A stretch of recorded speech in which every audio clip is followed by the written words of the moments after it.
தற்போது மற்றும் ஒரு அண்மை செய்தியை பார்த்துக் கொண்டிருக்கிறோம். புதுக்கோட்டை மாவட்டம் கரம்பக்குடி அருகே கனமழையால் வயல்வெளிகளுக்குள் தண்ணீர் தேங்கியிருப்பதால் நெற்பயிர்கள் சேதமடைந்திருப்பதாக விவசாயிகள் வேதனை தெரிவித்திருக்கின்றனர்.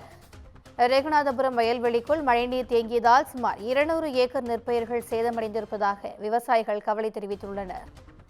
கூடுதல் விவரங்களை எமது செய்தியாளர் சாமிநாதன் வழங்க கேட்கலாம். வணக்கம் சாமிநாதன், இது குறித்த கூடுதல் விவரங்கள். வணக்கம் திவ்யா. புதுக்கோட்டை மாவட்டம் கரும்புக்குடி அருகே ரெகுநாதபுரம் கிராம பகுதியில் கனமழை பெய்ததால நெல் வயல்களில் தண்ணீர் புகுந்து சுமார் 200 ஏக்கருக்கு மேலாக நெற்பயிர்கள் நீரில் மூழ்கி சேதமடைந்துள்ளது.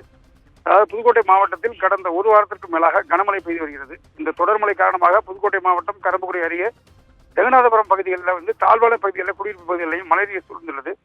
ரெகுநாதபுரத்தில் 1000க்கும் மேற்பட்ட விவசாயிகள் உள்ளனர். இந்த விவசாயத்தை நம்பியே வாழ்ந்து வருகின்றனர். இந்நிலையில் தொடர்மழையால் விவசாய நிலத்திலும் தண்ணீர் புகுந்து பயிர்கள் பாதிக்கப்பட்டுள்ளன. ரெகுநாதபுரத்தில் சம்பா சாகுபடி நடைபெற்று வருகிறது. 10 நாட்கள் பயிர் முதல் 1 மாதம் வரையிலான நெற்பயிர்கள் வளர்ந்துள்ளன. இந்த நிலையில் ரெகுநாதபுரம் மற்றும் சுற்றுவட்டார பகுதிகளில் நடவு செய்யப்பட்ட 200 ஏக்கர் நெற்பயிர்கள் மழை நீரில் மூழ்கியுள்ளன.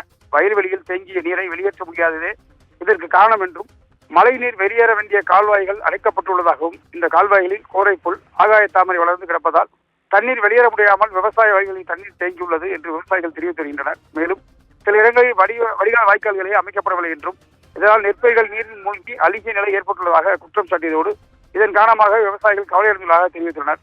ஒவ்வொரு ஆண்டும் மழை காலங்களில் விவசாய நிலங்களில் தண்ணீர் புகுந்து நெற்பயிர்கள் மூழ்கி சேதமடைந்து வருவதாகவும் தெரிவித்துள்ள விவசாயிகள் இந்த அவல நிலையை கருத்தில் கொண்டு தமிழக அரசு உரிய நடவடிக்கை மேற்கொண்டு முறையான வடிகால் வாய்க்கால் அமைத்து தருமாறும், சேதமடைந்த பயிர்களுக்கு உரிய இழப்பீடு வழங்க வேண்டும் என்றும் அப்பகுதி விவசாயிகள் மிகுந்த வேதனையுடன் தெரிவித்துள்ளனர்.